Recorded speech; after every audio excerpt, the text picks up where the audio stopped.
Seattle just became part of AARP's network of age-friendly communities, joining 109 communities representing more than 53 million residents across the U.S. Here to tell us what this means for the city and for all of us, welcome AARP Washington State Director Doug Shadell and the City of Seattle's Director of Aging and Disability Services Division, Maureen Lenahan. Welcome to you both. How's it going? So let's talk about this network, first of all, and what age-friendly means in terms of a community. Right. Well, we joined up with the World Health Organization several years ago, that is AARP did. They really started this idea of, is it possible, we're an aging society. We don't have to tell your viewers that. But, nationally, 13% of the population in 2010 was 65 and older. Really? By 2030, it's going to be 20%. That's the baby boomers. Right, 1 in 5. And so you can't ignore that kind of a demographic shift. And the really progressive cities, the cities like Seattle who have just joined this network, who have already been doing a lot of this stuff already, are saying we're going to be even more proactive by joining this network.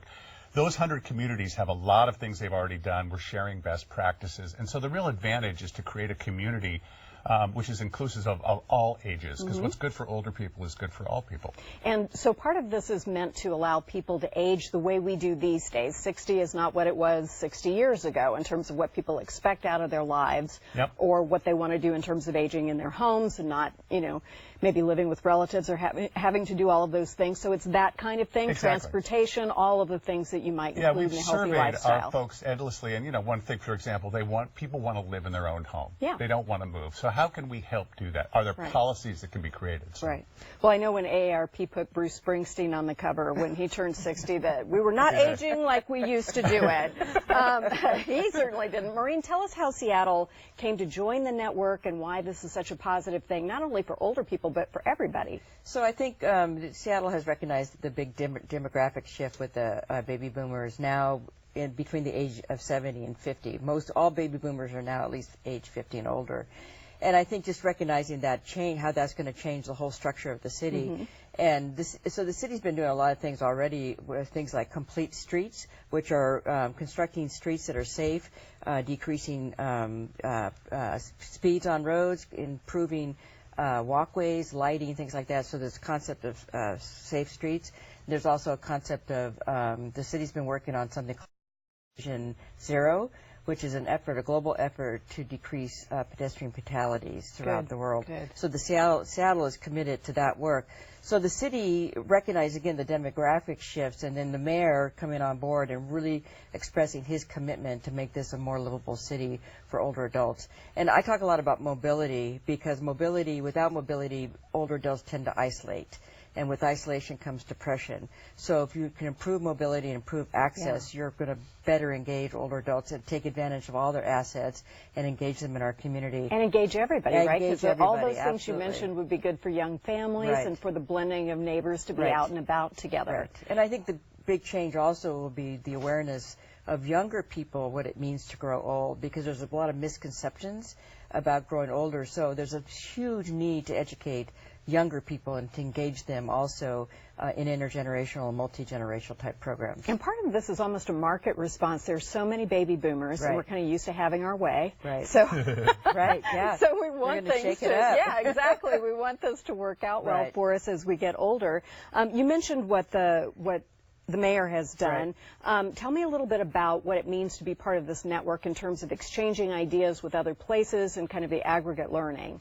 So already, myself and my colleagues in the Human Services Department, we've already been studying other cities. And so a lot of that gaining of awareness of just even ideas of what cities have done, gain awareness about how to, when we start this work, you really want to determine what the needs are of your local community and engage individuals to say what are the gaps in Seattle in terms of making this a more livable city. So we share information about how to do that needs assessment, and I'd say we share information about ideas and things that have worked. And it's just really exciting to see what other cities have done and then what potential then exists for Seattle. Again, as Doug mentioned, Seattle's done a lot of work already, especially on streets and transportation and housing. They're working on housing. But there's so much potential on the social inclusion part of this work that I'm really excited about. And how we set up our cities has a lot to do with how people interact with each other and whether or not they have that social inclusion that we're talking about. There's also a book that Yeah. AARP has put out that sort of highlights a couple of the Exactly. initiatives? You read my mind. I was going to mention that because I am psychic. Mayor Murray is featured in this book. Seattle is really a leader in this. It's called Where We Live, Communities for All Ages. It's written by Nancy Lamont, who's one of our AARP executives. And it really highlights really progressive, forward-thinking ideas that mayors have done throughout the country.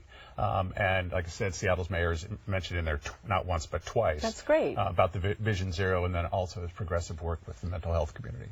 Tell me more about that. Just the work that they've done. You'd probably be better to talk about this, but working with the governor's office, the city has expanded the number of beds for mental health patients. Good. That's a huge problem in Seattle. And again, if I could characterize what we're seeing out of Seattle is just this, let's get on the front end of these problems before they get too big. And that's what their participation in this program is all about. Right, and if we do take care of this bubble of population, then we'll have good capacity for the generation coming behind them. So how does the city participate in this network if there are other cities that might want to join? Well, this group that Maureen is mentioning has already been meeting. There's 20 or 30 different agencies around the table. We're at that table with them.